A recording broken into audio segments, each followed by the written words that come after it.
Hey, all my Crimsonites, and welcome to the Crimson Cure channel, where we embrace our femininity, increase our womanly values, and celebrate our brothers. So join me on our feminine journey to learn, heal, and grow.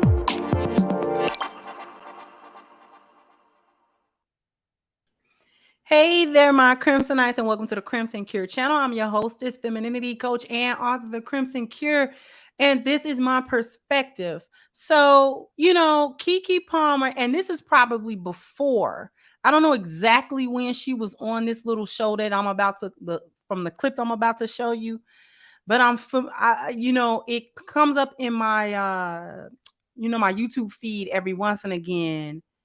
This little guy, I don't know what his name is, but he interviews celebrities and blah, blah, blah, blah. And sometimes they sing songs and, just have a conversation. And, it's low key ratchet. And I don't really watch these. But I've seen this little guy before. So I don't know when Keke showed up on his little show or whatever. But in this clip, and shout out to Willie D for having it on his Instagram, because this is where I saw it. In this clip, Keke is addressing the fictional character of Claire Huxtable. Now, if you are a Gen Xer or older millennial or whatever, then you are familiar with the Cosby Show and you are familiar with Claire Huxtable.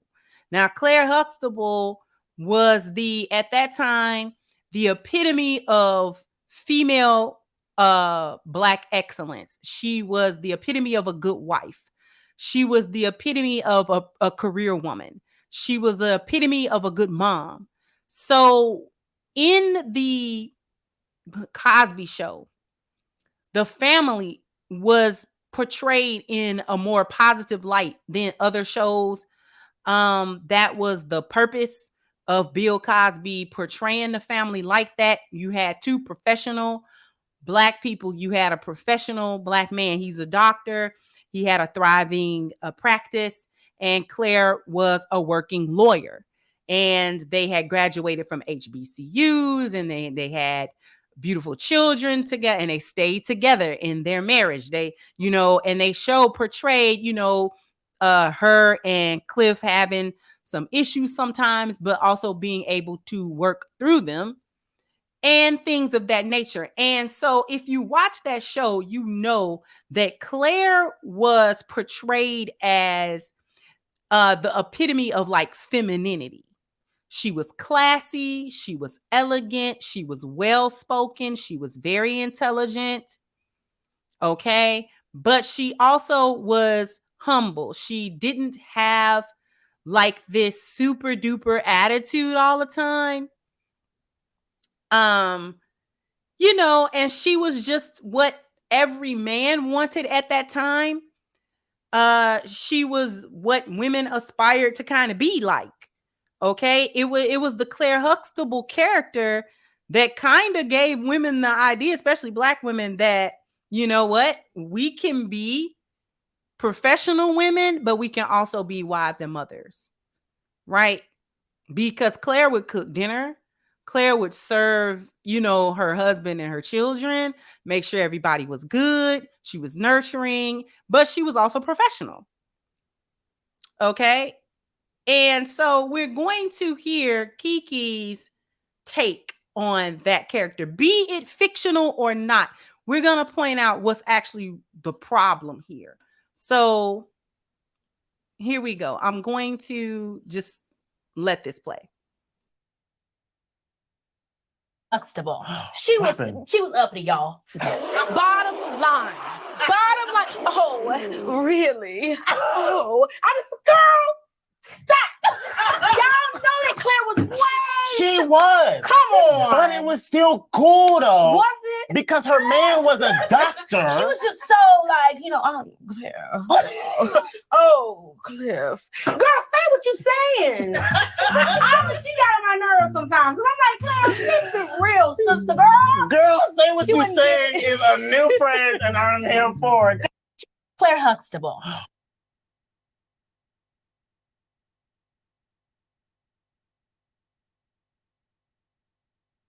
Now, here's the problem. This illustrates the difference between a hyena mindset and a lioness's mindset. Because a hyena always got some type of criticism for the lioness or even the image of the lioness. A hyena always got some type of backhand criticism for a woman that is showing femininity, a woman that is showing class, a woman that is showing decorum and tact. Okay, if anybody watched that show, Claire had a few moments where she would go off on people. She did it to Cliff, she did it to her kids, she did it, okay? But she always did so in like an articulate way. Like she would be tactful when she said it. She didn't curse nobody out. She didn't get crazy. She didn't put her hands on nobody. You know, she wasn't fighting. She wasn't twerking. She wasn't doing none of that stuff. She was saying what she was saying. And then it was like, oh, okay. And those usually were highlighted moments in a show because Claire's character didn't really do that. That wasn't something that she was doing all the time. Okay. Mostly they showed Claire pretty even keeled. She wasn't shy. She wasn't like a wallflower or a shrinking violet. She was able to speak and stand up for herself and say what she needed to say. She just didn't have to do it in the most ratchet city girl hoe kind of way that Keke seems to think is not keeping it real enough. See, this is the problem with the lost value system and Black people, particularly Black women. They like to be in this little lost value system type of role where some femininity always has to be spoken against. It always has to be downed. It always has to be negatively addressed and made fun of, made a mockery of as well. Girl, say what you saying. Ain't nobody got to cuss and clown and act a fool and be disrespectful to their baby daddies like you, Keke. Everybody don't got to do that. You could have had a little bit more tact. You could have had some more class. But these are the thought leaders. Y'all put this disrespectful battery in this chick's back. Now she disrespected everybody, even the fictional characters that were supposed to represent positivity for Black women. But she won't come out and say nothing about what Glorilla just said. She won't come out and say, no, let me correct that. Let me call a woman out. No, we don't get toxic in our 20s. We don't do that. We actually are to be learning what we're supposed to be learning. You can make your mistakes when you're young, but being toxic and purposely being toxic, that's not the way to go. But she's not in a position to say that because her stock is plummeting as we speak. And this is why she a single baby mama right now. This is who y'all ride for. You roll for her disrespect in public. But this is how she feel. And this is how most hyenas feel. Particularly about any positive image of Black women. Any image that's not some Black woman going ham on a Black man and cussing him out and having an attitude and this and that. And why is that associated with being real or being Black? This is the problem. We always associate this negative image and where we got to be acting a fool to being real and being Black. Because she said, oh, Claire was uppity. So what she's trying to really say is she thought she was better than the average Black woman. Or she thought she was white. Essentially, she's saying Claire was acting white instead of acting Black. But what is she basing it on? She's basing it on the fact that Claire was uppity because she had tact. Claire was uppity because she was articulate. Claire was uppity because she didn't cuss her husband out. Claire was uppity because she didn't cuss her kids out. So because she handled things in a dignified way, that is uppity. That's not being Black enough. That's not being a real Black woman. Because a real Black woman is loud and wrong and boisterous and abusive with her words. Correct? When you be keeping it real as a Black woman, that means that you let anything fly up out your mouth. And ain't nobody supposed to be able to check you or say nothing about it. You supposed to be able to talk crazy out the side of your neck to everybody. And that's keeping it real as a Black woman. Like, Keke need to get up out of here with that.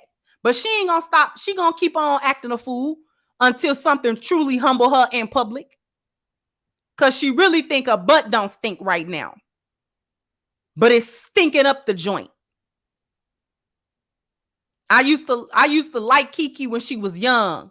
And before she opened her mouth like this, and before she got acting crazy over the past year or so, I had a little bit, you know what I'm saying? Like, okay, well, she might not be completely bad, you know, or whatever. You know, she's in that little world or whatever. So, you know, she gonna have something going on with her. She may or may not necessarily be a lioness, but maybe she ain't as bad as the rest of them. That's what I was thinking. Maybe she ain't as bad as the rest of them. You know, Keke seemed to be kind of try to be down to earth or whatever. But no, she a full-blooded hyena. She got complete back feet. And I have no respect. Girl, you need to get it together, girl. She needs to get it all the way together. Y'all put this battery in her back. And now she gone, like the Energizer Bunny. On a disrespectful little test. Now she gonna disrespect everybody. Girl, bye. You just got a little bit of notoriety. A little bit. And for foolishness. Not even for some, you know what I'm saying, Oscar-worthy performance. Girl, try to get in a movie role worth something. You ain't did nothing notable since Akilah and the Bee. You was a kid. Grow up. Study for an acting role. Get you some better agents. Take another acting class. Do something.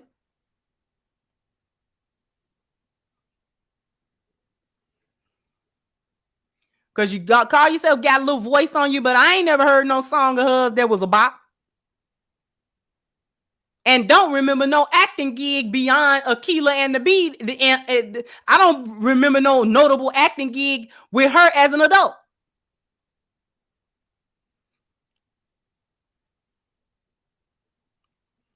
Girl, bye. If Tyler Perry don't have mercy on you, it seems like you can't get no job. Girl, anyway, jump down in the comment section. Let me know what you think. Like, share, subscribe to the channel if you've not. Once again, I'm your hostess, The Crimson Cure, and this was my perspective. Bye-bye, Crimsonites.